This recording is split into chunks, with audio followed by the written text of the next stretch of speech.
பிரியமானவர்களே, ஆண்டவரும் இரட்சகருமாய் இருக்கிற இயேசு கிறிஸ்துவின் நாமத்தினால் மறுபடியும் இந்த காலை நேரம் உங்களை மிகுந்த அன்போடு வாழ்த்துகிறேன்.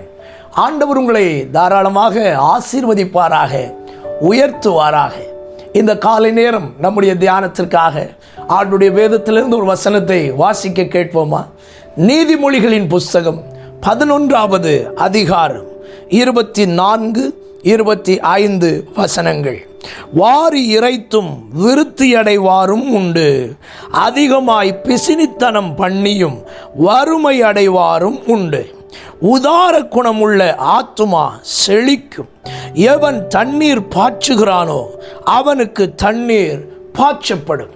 பிரியமான தேவனுடைய பிள்ளைகளே, இன்றைக்கு நம்முடைய தியானம் விருத்தி அடைய சில வழிகள்.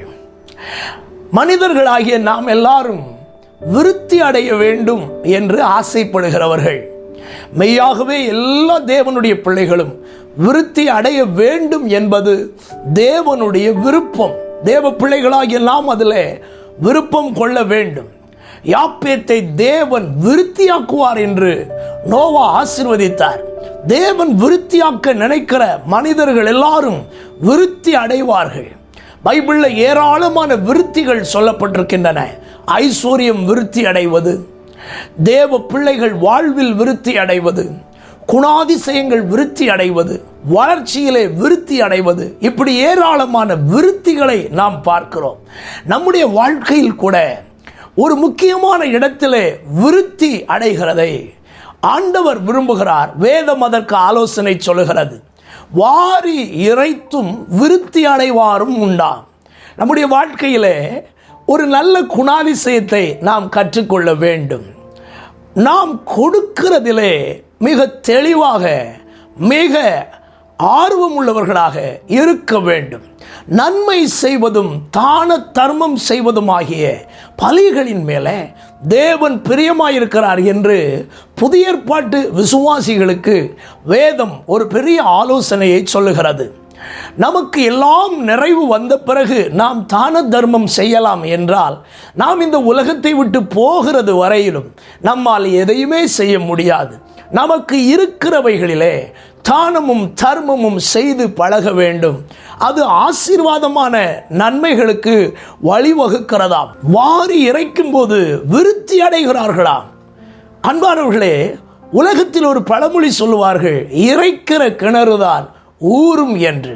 நம்முடைய வாழ்க்கையில் காணப்படுகிற ஸ்டிங்கினஸ், கஞ்சத்தனங்களை நம்மை விட்டு விலக்கி விடுவோம். சிலருடைய ஆசீர்வாதத்துக்கு கேடே கஞ்சத்தனம்தான். நான் சொல்லவில்லை, வேதம் சொல்லுகிறது. அன்பானவர்களே, அதிகமாய் பிசினித்தனம் பண்ணினால் வறுமை வருகிறது என்று வேதத்திலே வாசிக்கிறோம். அன்பானவர்களே, உதார குணமுள்ள ஆத்துமா செழிக்கிறதா? நான் சில மனிதர்களை பார்த்திருக்கிறேன், தனக்கு இல்லாவிட்டாலும் சிலருக்கு உதவி செய்வதை நான் பார்த்திருக்கிறேன். சிலர் தனக்கு உள்ளதை பங்கிட்டு சிலருக்கு கொடுக்கிறதை நான் பார்த்திருக்கிறேன். அன்பானவர்களே, அவர்கள் எல்லாரும் ஒரு காலத்தில் ஆசீர்வதிக்கப்படத்தான் செய்கிறார்கள். நான் கொடுக்க வேண்டும் என்கிறதற்காக இவைகளை பேசவில்லை. நீங்கள் செழிப்பதற்கு கர்த்தருடைய வேதத்தில் இருக்கிற ஆலோசனையை உங்களுக்கு சொல்லுகிறேன். இந்த காலை நேரத்தில் நாம் விருத்தி அடைவதற்கு ஒரு வழி, வாரி இறைத்து ஆண்டவருடைய மக்களுக்காக, உலகத்தில் கஷ்டப்படுகிறவர்களுக்காக நாம் செலவு செய்யும் போது ஆண்டவர் நம்மை ஆசீர்வதிக்கிறார். கருணை கண்ணன் ஆசீர்வதிக்கப்படுவான் என்று வேதத்தில் வாசிக்கிறோம். அப்படியானால் இந்த காலை நேரம் நம்முடைய ஐஸ்வர்யங்களும் நன்மைகளும் வாழ்வும் விருத்தி அடைவதற்கு என்னென்ன காரியங்களை நாம் செய்ய வேண்டுமோ அவைகளை செய்ய பரலோக தேவனிடத்தில் கிருபை கேட்போம். உங்களை விருத்தி அடையும்படி கர்த்தர் கிரியை செய்வாராக. நாம் ஜெபிப்போமா? எங்களை விருத்தி அடைய செய்ய விரும்புகிற நல்ல தெய்வமே, இந்த காலை நேரத்தில் அதற்கான வழிகளை குறித்து எங்களோடு நீர் பேசினீர்.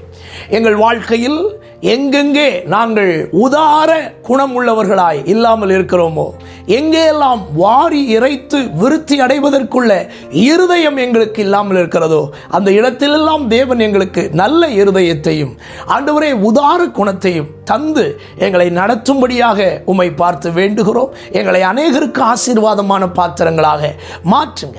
இந்த நாளிலும் எங்களோடு கூட இரும். இந்த நாளையும் எங்களுக்கு ஆசீர்வாதமாய் ஜெயமாய் எங்களுக்கு மாற்றித்தாரும். ஆசீர்வதியும், கிருபையாயிரும். இரட்சகர் இயேசுவின் நாமத்தில் இவைகளை மிகுந்த மனத்தாழ்மையோடு வேண்டிக் கொள்கிறோம் எங்கள் நல்ல பிதாவே, ஆமென்.